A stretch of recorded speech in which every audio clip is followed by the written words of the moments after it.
दोस्तों, आज की कहानी है मम्मी जी क्या बना दूं आपके नाश्ते के लिए। दोस्तों, कहानी शुरू करने से पहले अगर हमारे चैनल को सब्सक्राइब नहीं किया हो तो कर लीजिए ताकि आपके पास पहुंचे हर रोज नया वीडियो।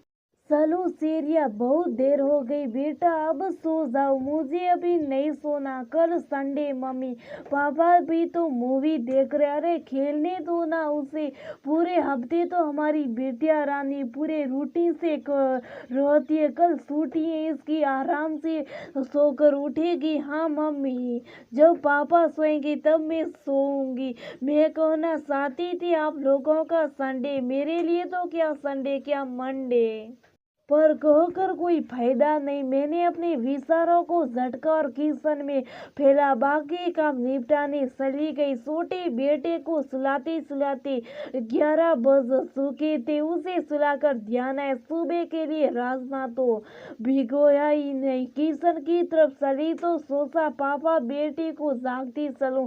जाकर देखा तो बेटी पलंग पर ढेरों खिलौनों के बीच पड़ी थी।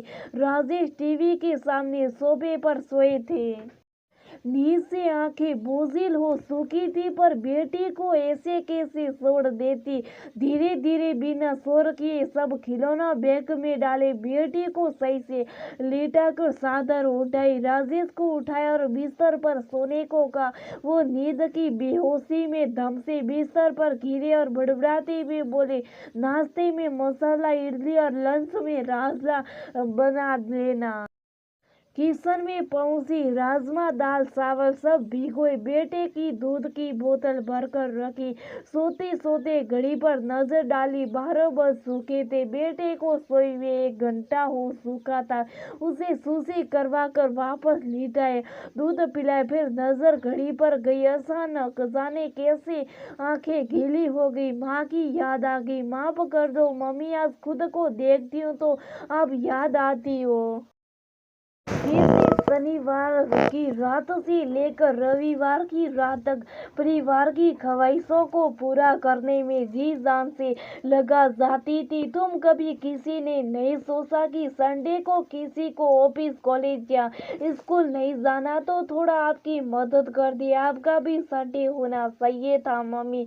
सॉरी माँ, ये बात मुझे बड़ी देर से समझ आई। सोचते सोचते आंख लग गई। सुबह नाश्ता आते हुए भी 6 बजे उठ नहीं था। अभी दूध वाला आ जाएगा, उसके बाद कचरे की गाड़ी, फटाफट डस्टिंग और थोड़ी सफाई की। अभी ना तो दाल चावल पीस सकती हो, ना राजमा के लिए टमाटर, ना ही कपड़ों की मशीन। राजेश की सख्त हिदायत से संडे को किसी तरह का शोर करके उसकी नींद ना खराब की जाए। पर सास ससुर सुबह उठते उन्हें दवाई लेकर नाश्ता लेना होता है।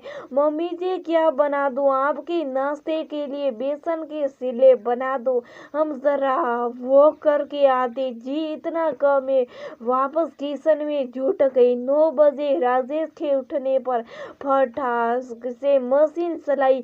सास ससुर नाश्ता कर चुके थे। सब काम निपटाते हुए 11 बज गए। राजेश अभी तक इधर उधर घूम रहे थे। कभी पेपर पढ़ते, कभी टीवी देखते, कभी बच्चों के साथ खेलते। में बोल उठे, प्लीज नहा धोकर नाश्ता कर लीजिए, फिर लंच का टाइम हो जाएगा। अरे यार जल्दी क्या, एक ही तो दिन मिलता है तसली बख्श होकर काम करने का। मैं जल्दी से निपट कर बेटे को सुलाकर कुछ देर लेटना चाहती थी, पर शायद किसी को मेरी थकान नहीं दिख रही थी। 12 बजे बाप बेटी का नाश्ता हुआ और सास ससुर का खाना। नींद से सर घूमने लगा था। बेटा सोने को तैयार नहीं था। बड़ी जगह से के बाद 1:30 बजे बेटे को सुलाकर सूखे हुए कपड़े उतार, बेटी के फैलाए हुए घर को समेट बिस्तर पर लेटी थी कि राजेश कमरे में आए। क्या यह संडे को पति घर पर हैं और तू कमरे में घुसी हो? लंच तो खिला दो। मैं रुआसी होटी कौन सा संडे कैसा संडे कैसी छुट्टी है जिसमें एक पल आराम मिलने की बजाय जिम्मेदारी और बटी हुई सी लगती। मैं उठी, पति और बेटी को लंच करा, खुद भी थकान के कारण जैसे तैसे खाना खाया। लंच के बाद बेटी और पति सो गए। वापस कमरे में आराम के इरादे से आई तो बेटा उठ सूखा था, उसे लेकर खेलने लगी, पर जाने क्यों बार बार अंदर से रोना आ रहा था। 3 रातों से बेटे की तबीयत खराब होने के कारण सो नहीं पाई थी। सोचा था संडे को सुबह आराम से उठूंगी, पर 3 बजे राजेश उठकर सीधा कमरे में आए और बोले, ड्राइंग कर, संडे स्पेशल चाय मिल जाए तो मजा आ जाए। मैं फट पड़ी, क्या स्पेशल है? संडे मेरे लिए तो ऐसा ही जैसे हफ्ते के दूसरे दिन होते। सुबह से रेल बनी है मेरी। 2 पल का आराम नहीं, 2 पल के लिए भी महसूस नहीं हुआ कि आज देश में छुट्टी का दिन है। इतना कम है, किशन की तरफ चल पड़ी चाय बनाने। राजेश बेटे को लिए किशन में आए और बोले, लो इसे पकड़ो, संडे स्पेशल चाय मैं पिलाता हूँ तुम्हें। हंस पड़ी, रोने दो बेटो, बाहर लाती हूँ बनाकर, देखो तुम्हें खुद छुट्टी हजम नहीं होती किसी काम से। बाहर का कि चलो संडे को एक मील बाहर लेते, नाश्ता लंच डिनर जो कहो, पर नहीं, तुम्हें छुट्टी के दिन अपने हाथ की स्पेशल डिश खिलानी होती है। आप कहना क्या चाहते, यही कि छुट्टी के दिन तुम खुद अपने ऊपर इतनी जिम्मेदार ले लेती हो कि छुट्टी तुम्हारे लिए सजा बन जाती है। अगर एक दिन थोड़ा लेट उठोगी तो क्या हो जाएगा? अच्छा, दूध कौन लेगा, कचरा कौन डालेगा? ठीक है, दूध वाले को बोलूंगा संडे को लेट आए, नहीं तो उस दिन ना आए, हम बाहर से दूध ले लेंगे। एक दिन कचरा नहीं डलेगा तो घर में ढेर नहीं लग जाएगा। कचरे का मत डालो संडे को कचरा, बेचारे कचरे वालों को भी संडे को काम थोड़ा कम हो जाएगा।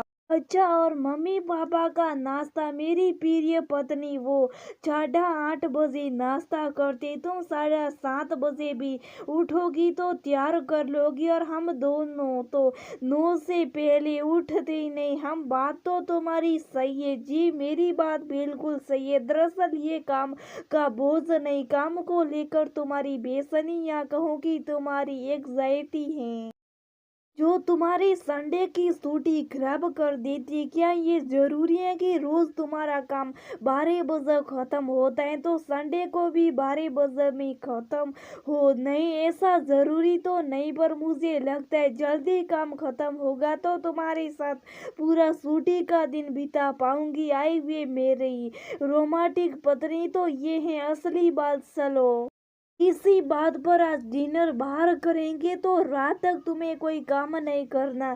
हम दोनों मूवी देखेंगे और बच्चे भी मम्मी पापा को पटाता हूँ, दोनों को पार्क में घुमा लाएंगे। लाओ कपड़ों की तह में लगा देता हूँ, तुम बाकी काम निपटाओ, फिर एक रोमांटिक मूवी देखते हैं हाथों में हाथ डालकर। मैं शर्मा कर वहां से हट गई। साथ ही ये भी समझ गई कि बहुत संडे की छुट्टी में नहीं, हमारी हर काम को परफेक्ट टाइम पर परफेक्ट तरीके से करने की आदत में है। क्यों नहीं हम भी खुद को थोड़ा ढीला छोड़ देते?